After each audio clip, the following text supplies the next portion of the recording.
Assalamualaikum warahmatullahi wabarakatuh. Halo sahabat, kali ini saya membawakan cerita yang membuat kalian menangis dan gemas mendengarnya. Sebelum mendengarnya silahkan absen dulu para sahabat dari daerah mana saja. Buat yang sudah subscribe semoga rezekinya lancar ya. Cahaya gedung-gedung tinggi memantul pada jendela kaca sebuah penthouse mewah di pusat kota. Dari lantai atas itu, seorang wanita berdiri memandang kota yang ia kuasai dengan kekayaan. Maya Alendra, miliarder muda paling berpengaruh, terbiasa melihat segala sesuatu bergerak sesuai keinginannya. Uang, jabatan, ketenaran, semua sudah ia genggam. Tetapi, semakin tinggi ia berdiri, semakin rendah ia memandang orang lain. Hatinya mulai percaya bahwa tidak ada hal di dunia ini yang dapat menandingi kuasanya, bahkan agama sekalipun. Rumor sombong dan angkuhnya Maya telah lama tersebar, namun orang hanya bisa diam. Siapa yang berani menentang pemilik jaringan perusahaan raksasa yang kekuasaannya seperti bayangan yang membentang? Ia membangun yayasan sosial hanya untuk mempertahankan citra baik di media, bukan karena iba. Senyum dermawannya hanya muncul ketika ada kamera. Di balik itu, matanya adalah jurang kosong yang tidak mengenal kata cukup. Namun dalam hati Maya, ada sesuatu yang ia sembunyikan, rasa takut. Bukan takut kehilangan uang, tapi takut kehilangan perhatian dunia. Ia berusaha keras supaya namanya terus berada di puncak pembicaraan. Dan untuk itu, ia membutuhkan pertunjukan baru, sesuatu yang akan membuat semua orang kembali menoleh padanya. Suatu ide sinis mulai muncul dalam benaknya, ide yang akan menunjukkan kepada dunia bahwa tidak ada satupun hal suci yang lebih tinggi dari dirinya. Suatu malam yang sunyi, Maya duduk di ruang kerja pribadinya, dikelilingi buku-buku prestise dan penghargaan emas.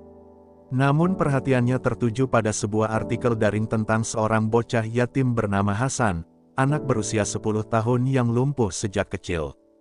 Tapi bukan kelemahannya yang membuatnya dikenal, melainkan suaranya saat membaca Al-Quran yang begitu menyentuh, hingga banyak orang menangis ketika mendengarnya. Nama bocah itu sering muncul di pemberitaan kampung kecil di pinggir kota. Tidak jarang, orang berkata bahwa Hasan memiliki hati yang selalu dekat dengan Tuhan. Maya tersenyum kecil, senyum yang tidak membawa kehangatan sedikitpun. Bagus, gumamnya pelan. Kalau orang mengagumi anak itu karena Al-Quran, maka aku akan menunjukkan bahwa semua kekaguman itu tidak ada artinya di hadapan dunia yang sebenarnya. Di malam itu pula, keputusan dibuat. Maya akan mengundang Hasan ke acara sosial terbesar tahun itu. Bukan dengan niat memuji, bukan pula membantu. Tetapi untuk membuktikan bahwa kemuliaan yang orang puja dapat dipatahkan di bawah panggungnya, di hadapan para tokoh terkenal dan kamera media. Ia ingin dunia menyaksikan bagaimana kemuliaan itu akan ia rendahkan. Ia yakin, ia akan menang, seperti biasanya. Ia tidak tahu bahwa rencana itulah yang akan menghancurkan kesombongannya sendiri. Keesokan harinya, kabar tentang acara megah yang akan digelar Maya tersebar ke seluruh penjuru kota. Spanduk elektronik di jalan-jalan besar menampilkan wajahnya dengan senyum seolah penuh kasih. Di bawahnya tertulis, konser amal dan inspirasi untuk negeri, mengundang tamu spesial. Tidak ada yang tahu bahwa di balik senyum itu tersimpan rencana penuh kesombongan. Undangan resmi pun dikirimkan ke panti asuhan tempat Hasan tinggal. Para pengurus panti sempat terkejut sekaligus bingung, mengapa seorang miliarder sebesar Maya ingin bertemu seorang bocah sederhana seperti Hasan. Hasan menerima berita itu dengan wajah datar, tanpa kegembiraan berlebih. Ia tidak pernah memimpikannya panggung, kamera, atau sorotan. Baginya, membaca Al-Quran adalah bentuk rasa syukur, bukan cara mencari perhatian. Namun, ia melihat raut harapan pada wajah pengasuh panti dan anak-anak lain yang sangat bahagia mendengarnya. Hasan tahu bahwa mungkin kehadirannya bisa membawa sedikit kebahagiaan bagi orang-orang di sekitarnya. Dengan lembut ia berkata, "Jika ini memang jalan yang Allah pilihkan, maka aku akan pergi." Suaranya tenang, seperti seseorang yang di dalam dirinya terdapat lautan luas yang tidak bergelombang. Persiapan pun dimulai. Pihak panti mencari pakaian terbaik untuk Hasan, baju koko putih sederhana dan sorban kecil hadiah dari almarhum ayahnya. Kursi rodanya dibersihkan, diperbaiki, dan dipoles hingga tampak baru. Semua orang di panti berdoa agar perjalanan ini membawa kebaikan. Namun tidak ada yang menyadari bahwa perjalanan ini juga sedang menguji keteguhan hati Hasan, serta menentukan takdir perjalanan hidup Maya. Sementara itu, Maya mempersiapkan panggung megah dalam ruangan kristal, lampu-lampu sorot, karpet merah, dan kursi-kursi berlapis emas. Ia berdiri di tengah aula sambil membayangkan momen ketika Hasan akan berada di hadapannya, di bawah tatapan ribuan mata. "Aku akan lihat," bisiknya dengan arogan, "apakah semua orang masih percaya pada kata-kata dari kitab itu ketika berada di bawah cahaya kemewahan ini." Ia tidak sadar bahwa kemewahan yang ia banggakan sedang membangun panggung untuk kehancuran kesombongannya sendiri. Hari yang ditunggu pun tiba. Mobil hitam sederhana mengantar Hasan menuju gedung megah itu. Ketika pintu mobil dibuka, angin dingin kota besar menyentuh wajahnya. Hasan menatap gedung tinggi itu tanpa gentar, meskipun tubuhnya kecil dan lemah. Di dalam hatinya ia berbisik, "Ya Allah, jika ini ujian, maka kuatkanlah hamba-Mu. Jangan biarkan aku berdiri karena diriku sendiri, tapi biarlah aku berdiri karena-Mu." Lalu kursi rodanya mulai didorong memasuki lobi utama, menuju panggung yang akan mengubah segalanya. Aula megah itu penuh sesak oleh tamu-tamu penting, pejabat, pengusaha, artis, dan wartawan dari berbagai media besar. Lampu-lampu kristal berkilau seperti bintang yang berguguran. Suasana terasa meriah, namun dingin, seakan semua yang hadir datang bukan untuk berbagi, melainkan untuk dilihat. Ketika Hasan memasuki aula dengan kursi rodanya, seketika percakapan terhenti. Mata-mata menoleh, bukan dengan penghormatan, melainkan rasa penasaran dan iba yang sulit disembunyikan. Hasan hanya menunduk lembut, menyimpan segala rasa di dalam dada yang kuat.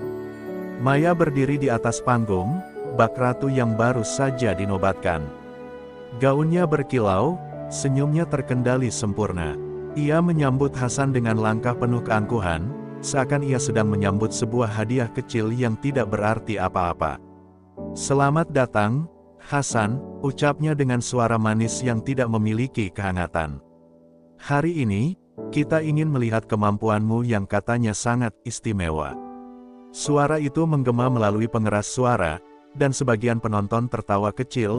Mereka tidak sepenuhnya mengerti apa yang akan terjadi, tapi mereka merasakan nada merendahkan tersembunyi dalam kata-kata itu. Hasan memandang Maya tanpa kebencian.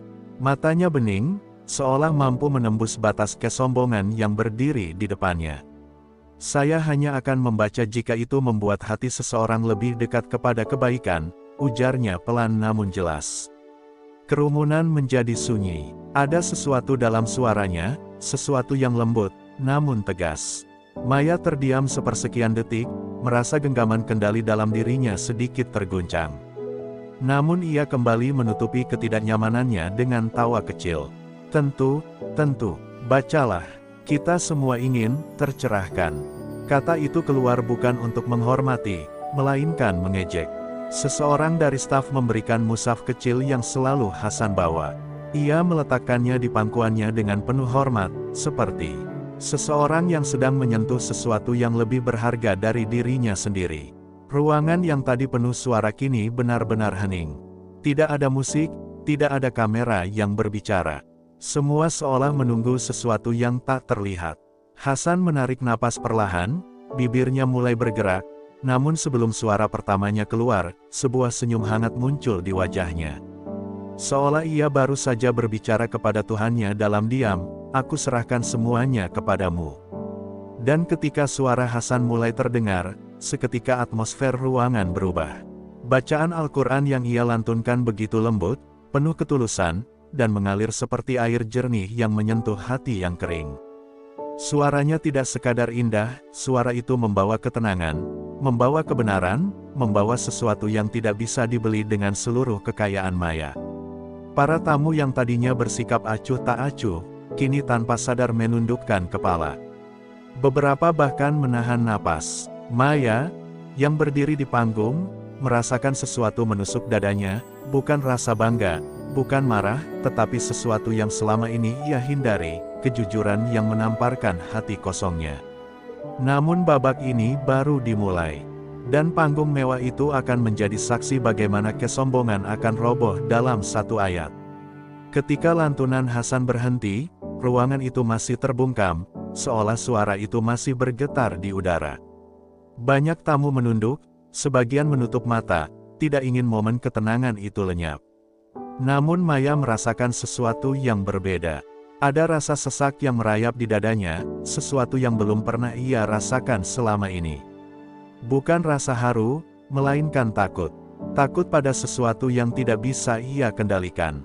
Ia menggenggam mikrofon dengan erat, mencoba mengambil kembali kendali suasana. Ya, suaramu memang bagus, katanya akhirnya, namun nada sinis masih jelas terdengar. Tapi bukankah itu hanya bacaan yang dihafal? Seorang penyanyi pun bisa dilatih untuk membuat orang menangis. Suasana ruangan berubah. Para tamu saling berpandangan.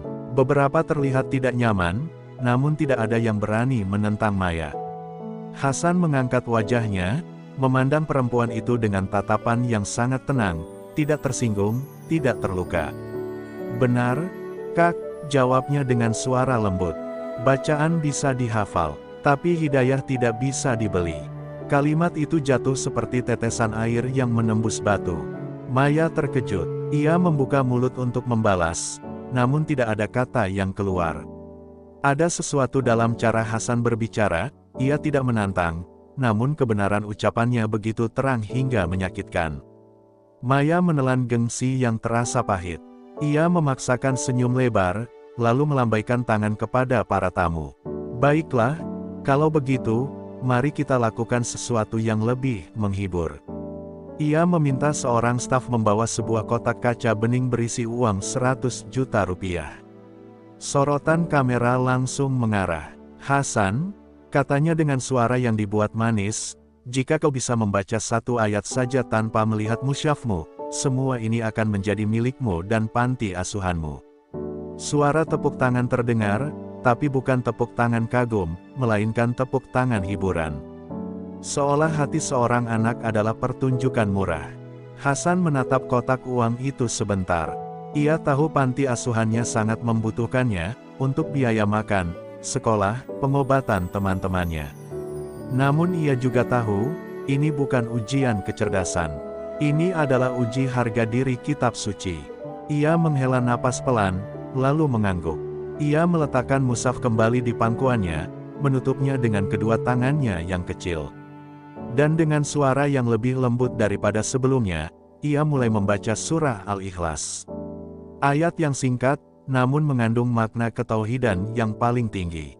Suaranya menggema, Qul huwallahu ahad, katakanlah, dialah Allah yang Maha Esa. Setelah ayat terakhir terucap, Hasan berhenti dan memejamkan mata. Ruangan terasa seperti berhenti bernafas.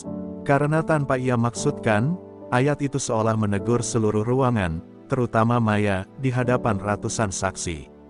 Seolah Allah sendiri baru saja menjawab kesombongan manusia yang mengira ia dapat berdiri lebih tinggi dari Yang Maha Tinggi.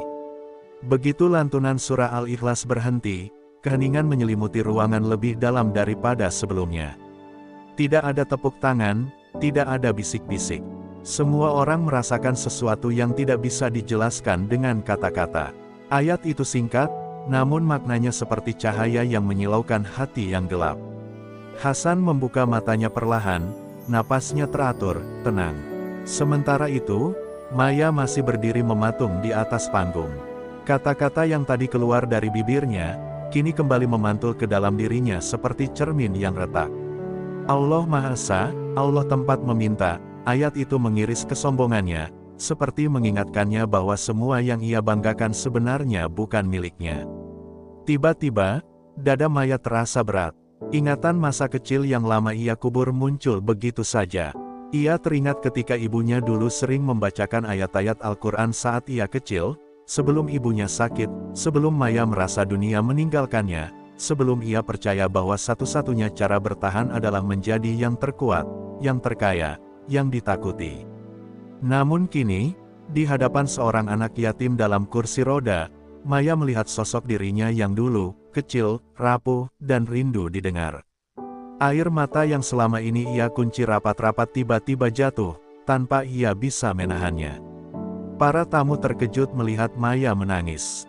Mereka tidak pernah melihat wanita yang selama ini tampak tak tersentuh itu hancur di depan umum. Beberapa mulai menutup mulut, sebagian menunduk, merasakan getaran kebenaran yang sama.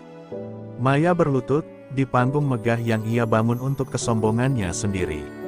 Ia menengadahkan wajahnya kepada Hasan, bukan sebagai orang kuat kepada yang lemah, tetapi sebagai seorang manusia yang hancur, kembali mencari arah.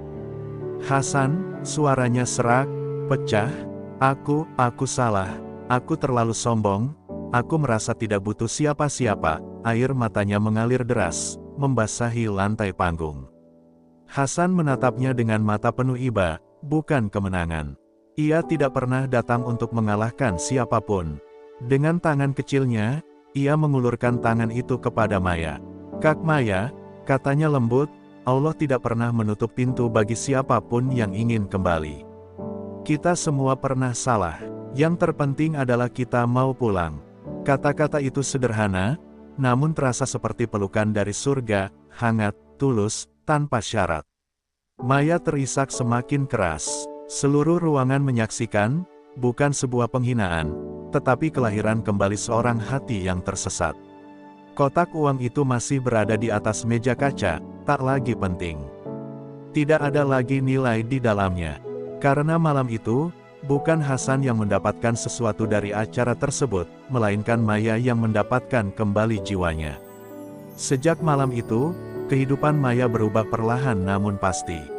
Ia tidak lagi memandang dunia dari ketinggian yang sombong, tetapi dari mata seorang manusia yang akhirnya kembali mengenal makna kasih.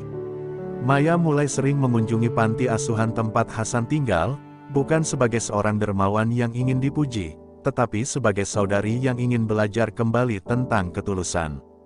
Banyak orang terkejut melihat perubahan itu, namun perubahan yang lahir dari hati tidak membutuhkan pengakuan, karena ia berakar pada kejujuran yang mendalam. Maya merasakan kedamaian yang selama ini ia cari di puncak dunia, namun baru ia temukan ketika ia merendahkan hatinya. Hasan pun semakin dikenal bukan karena suaranya saja, tetapi karena hatinya yang lembut dalam menyampaikan kebenaran tanpa menyakiti. Ia menjadi simbol kekuatan, yang tidak terletak pada tubuh, tetapi pada jiwa. Kursi rodanya tidak menjadi batas, justru menjadi bukti bahwa kekuatan manusia datang dari hati yang bersandar pada Allah. Orang-orang datang bukan untuk merayunya, tetapi untuk belajar darinya, bagaimana menjadi kecil di hadapan Tuhan, namun tetap besar dalam kebaikan. Hasan tumbuh, bukan menjadi kebanggaan dunia, tetapi menjadi penerang bagi jiwa-jiwa yang lupa arah. Acara yang dulu Maya rancang untuk merendahkan Al-Quran justru menjadi titik balik yang mengangkat tinggi kalimat Allah. Berita tentang kejadian malam itu menyebar luas, dan banyak hati yang kembali terketuk mendekat pada kebenaran. Tidak ada satupun yang menyangka bahwa seorang anak kecil yang lumpuh mampu mengubah hati seorang miliarder yang keras, hanya dengan keikhlasan dan kebenaran satu ayat. Disitulah terlihat bahwa hidayah bukanlah pujian atau pangkat, hidayah adalah cahaya yang turun ketika hati telah siap untuk menerimanya. Dan pada suatu sore yang tenang, Maya datang ke panti dengan pakaian sederhana, tanpa kamera, tanpa sorotan. Ia duduk di samping Hasan yang sedang membaca Al-Quran. Tidak ada kata-kata besar, tidak ada pidato megah. Hanya dua hati yang pernah jauh, kini dipertemukan oleh Allah dalam kedamaian yang lembut. Maya menutup mata sambil mendengarkan bacaan itu, dan air matanya jatuh, bukan lagi air mata penyesalan, tetapi air mata syukur. Sebab ia tahu, Allah tidak pernah membiarkan siapapun tenggelam dalam kesombongan, selama ia mau kembali. Semoga cerita ini menjadi pengingat bagi kita semua, bahwa tidak ada manusia yang terlalu tinggi untuk merendah, dan tidak ada manusia yang terlalu rendah untuk ditinggikan oleh Allah. Ya Allah, lembutkan hati kami, kuatkan langkah kami, jauhkan kami dari kesombongan. Tuntun kami agar selalu kembali kepadamu dalam setiap keadaan. Ampuni kesalahan kami, terimalah taubat kami, dan jadikan kami hamba yang Engkau cintai. Kabar mengenai perubahan Maya dan kejadian malam itu menyebar bagaikan ombak yang tidak bisa ditahan. Banyak orang yang awalnya hanya mengejar dunia, mulai merenung. Mereka yang dulu mengidolakan Maya karena kekayaannya, kini mengaguminya karena kerendahan hatinya. Media yang dulu hanya memotret glamor dan gemerlap, kini berlomba menuliskan kisah tentang seorang anak kecil yang melunakkan hati seorang wanita perkasa. Namun Maya tidak menyukai sorotan itu. Ia tidak ingin perubahan dirinya menjadi cerita jualan. Ia hanya ingin hidup benar, setelah sekian lama hidup dalam kebohongan yang menyamar sebagai kebanggaan. Sementara itu, panti asuhan tempat Hasan tinggal menjadi tempat yang ramai dikunjungi. Bukan karena orang ingin melihat keajaiban, tetapi karena mereka ingin mendengar bacaan yang membuat hati mereka kembali hidup. Hasan menerima semuanya dengan penuh kelembutan. Ia tidak pernah menganggap dirinya lebih dari orang lain. Ia hanya berkata, yang menyentuh hati itu bukan suara saya, tapi firman Allah. Banyak orang menangis ketika mendengarnya, karena kata-kata itu benar. Sebab hati yang tersentuh oleh Al-Quran bukan karena siapa yang membacanya, tetapi karena Allah yang memilih hati itu untuk dibuka. Namun tidak semua orang menerima perubahan Maya dengan mudah. Ada yang mencemooh, ada yang menganggap itu drama, ada pula yang mengira Maya sedang membangun citra baru. Tetapi Maya tidak membantah, tidak membela diri, tidak menegaskan apapun. Ia hanya menjawab dengan satu kalimat yang pelan, biarkan waktu membuktikan siapa yang bersuara, dan siapa yang hanya berpura-pura. Dan waktu pun berjalan, memperlihatkan bahwa ketulusan memang tumbuh dari tindakan, bukan kata-kata. Maya terus berbuat baik tanpa publikasi, tanpa panggung, tanpa tepuk tangan.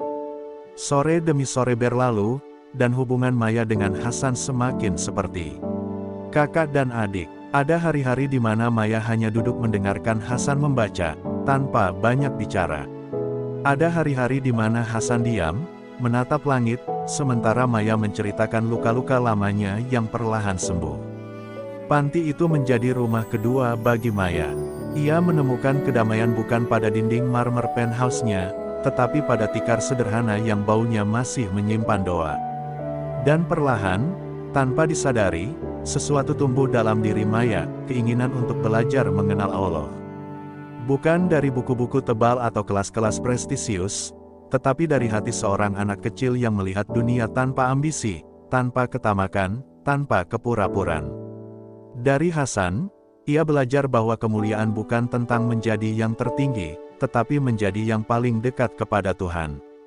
Musim berganti, namun hubungan Hasan dan Maya semakin kuat dan penuh kasih. Maya mulai memeriksa kondisi kesehatan Hasan secara lebih serius, berkonsultasi dengan banyak dokter. Ternyata, ada peluang kecil bagi Hasan untuk bisa berjalan suatu hari nanti, namun peluang itu sangat tipis dan membutuhkan biaya pengobatan yang sangat besar serta proses panjang yang melelahkan. Namun Maya tidak ragu sedikit pun. Bukan karena ia ingin dianggap pahlawan, tetapi karena ia ingin memberikan Hasan kesempatan untuk merasakan dunia tanpa batas. Kalau Allah mengizinkan, kata Maya lembut, aku ingin melihatmu berlari suatu hari nanti. Hasan hanya tersenyum, menundukkan kepala. Kalau Allah mau, Kak, walau hanya satu langkah, itu sudah cukup. Proses pengobatan pun dimulai. Fisioterapi demi fisioterapi dijalani Hasan, hari demi hari. Ada hari-hari di mana ia tersenyum karena kemajuan kecil, ada pula hari-hari ketika rasa sakit membuat tubuhnya bergetar dan air matanya jatuh. Maya ada di sampingnya setiap kali, memegang tangannya, menyeka keringat di dahinya. Dan di setiap rasa sakit itu, Hasan tidak pernah mengeluh, sakit ini kecil, Kak. Hati yang jauh dari Allah jauh lebih sakit. Kalimat itu bukan hanya penguat untuk dirinya sendiri, tetapi juga menjadi nasihat yang menghentak hati Maya setiap kali ia goyah. Namun, perubahan besar tidak selalu datang cepat. Ada satu sore ketika dokter mengatakan bahwa mungkin Hasan tidak akan pernah bisa berjalan meskipun berusaha sekeras apapun. Mereka berkata, secara medis, kemungkinan itu sangat kecil. Maya terdiam, menahan napas, mencoba kuat. Tapi Hasan tersenyum, senyum yang begitu jernih hingga rasanya memecahkan dinding batin Maya. "Kak," katanya lembut, "aku tidak meminta kaki untuk berjalan. Aku hanya meminta hati untuk tetap dekat dengan Allah. Itu cukup." Air mata Maya jatuh tanpa suara. Ia sadar, selama ini dialah yang ingin menyembuhkan Hasan, padahal sebenarnya, Hasanlah yang telah menyembuhkan hatinya. Sejak hari itu, Maya tidak lagi berdoa agar Hasan sembuh dan berjalan. Ia mulai berdoa agar Allah menjaga Hasan, apapun keadaannya. Dan Hasan, dengan kelembutan yang tidak pernah padam, terus membaca ayat-ayat Al-Quran di ruangan pengobatannya. Banyak dokter dan suster yang awalnya hanya bekerja seperti biasa, kini mulai berhenti sejenak untuk mendengarkan. Ada yang menahan tangis, ada yang menutup mata. Hidayah itu mengalir melalui suara seorang anak kecil yang tubuhnya lemah, namun hatinya kuat seperti gunung. Dan di salah satu sesi terapi, ketika semua orang hampir kehilangan harapan, Hasan mengangkat kakinya perlahan, hanya beberapa sentimeter saja. Namun itu cukup. Maya menutup mulutnya sambil menangis. Para perawat terdiam. Dokter menunduk. Hasan tersenyum. "Lihat, Kak, Allah tidak pernah meninggalkan hambanya." Hari itu rumah sakit terasa berbeda. Udara lebih hangat, langit lebih cerah, seolah dunia sedang menyiapkan sesuatu. Maya mendorong kursi roda Hasan menuju taman belakang rumah sakit, tempat biasanya. Mereka membaca Al-Quran bersama. Burung-burung berkicau pelan, bunga-bunga bermekaran, dan cahaya matahari turun dengan lembut. Hasan membuka mushaf kecilnya, lalu berbisik, "Kak, ayat ini yang paling aku suka." Suaranya mengalun lembut membaca ayat yang berbicara tentang kesabaran dan keikhlasan. Setiap huruf yang keluar terdengar seperti doa yang terbang langsung ke langit. Namun hari itu, tubuh Hasan tampak lebih lemah. Nafasnya pendek-pendek, tangannya bergetar ketika memegang halaman kitab suci itu. Maya merasakan ada sesuatu yang membuat dadanya sesak. Ia memegang bahu Hasan dan bertanya, "Kamu kuat, kan?" Hasan tersenyum, senyum yang penuh kedamaian. "Kak," jawabnya pelan, "kalau hari ini aku tidak kuat berjalan, bukan berarti aku kalah. Aku hanya berjalan dengan cara yang berbeda." Maya menggigil, hatinya seperti diremas. Ia tahu, ini bukan hari biasa. Saat Hasan hendak melanjutkan bacaan, tiba-tiba cahaya matahari menembus dedaunan, jatuh tepat pada wajahnya. Matanya memejam, bibirnya tetap tersenyum. Hening, seolah seluruh taman berhenti bernafas. Maya memanggil pelan, "Hasan." Tidak ada jawaban, hanya senyum yang tetap terukir, damai sekali, senyum seorang hamba yang hatinya telah lama dekat dengan Rabb-nya. Maya menutup mulutnya, suaranya pecah menjadi tangis tak terbendung. Ia memeluk tubuh kecil itu, yang kini tidak merasakan sakit lagi. Langit seperti ikut berduka, angin berhenti, dunia seolah tunduk. Beberapa perawat dan dokter berlari menghampiri. Semua tak mampu berkata-kata, tidak ada jeritan panik, tidak ada kekacauan, hanya kesunyian yang sakral. Maya menggenggam mushaf itu, mencium halamannya, lalu menatap Hasan dalam pelukan. Air mata mengalir deras. "Terima kasih, untuk menjadi cahaya dalam gelapku," bisiknya. Ia merasa hatinya patah, namun di saat yang sama, ia merasakan sesuatu yang baru lahir dalam dirinya. Keyakinan, keimanan, cinta yang tidak lagi terikat dunia. Kabar meninggalnya Hasan tersebar cepat, namun bukan sebagai kisah tragedi. Media menuliskannya sebagai kepergian malaikat kecil pembawa cahaya.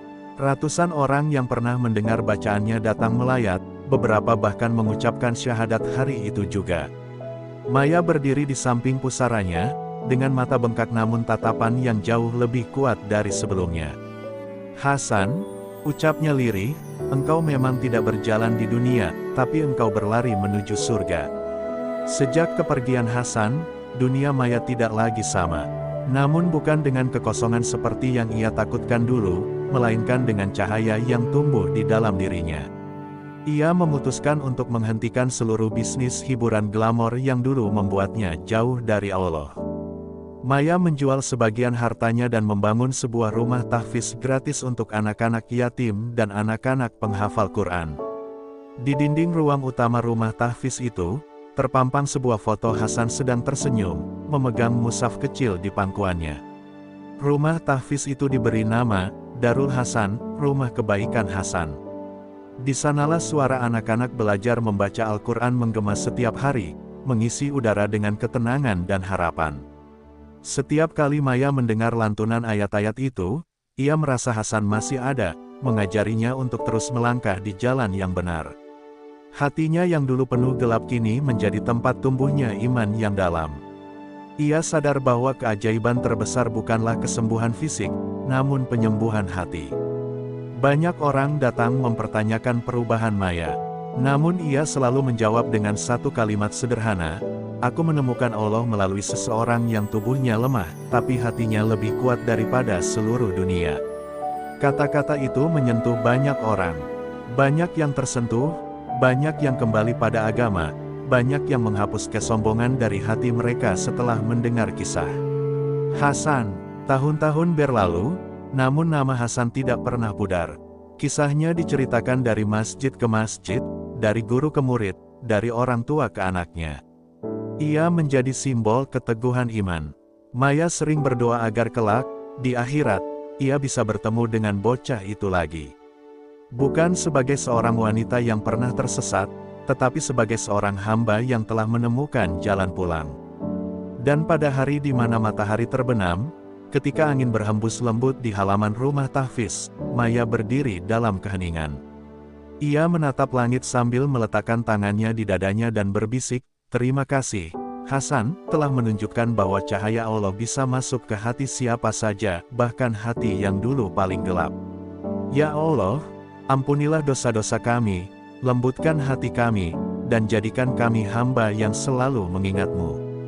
Ya Allah, berkahilah setiap langkah kami, jauhkan kami dari kesombongan, dan dekatkan kami kepada cahaya petunjuk-Mu. Ya Allah, masukkanlah kami ke dalam golongan orang-orang yang Engkau cintai, yang senantiasa menjunjung tinggi Al-Quran. Amin, ya Rabbal Alamin." Terima kasih kepada sahabat semuanya yang sudah menonton cerita ini sampai akhir. Semoga kisah ini tidak hanya menghibur, tetapi juga menyentuh hati dan membawa kita semua semakin dekat kepada Allah Subhanahu wa Ta'ala. Jangan lupa untuk like, komen, share, dan subscribe, supaya lebih banyak hati yang tersentuh oleh kisah ini. Sampai bertemu di cerita selanjutnya. Wassalamualaikum warahmatullahi wabarakatuh.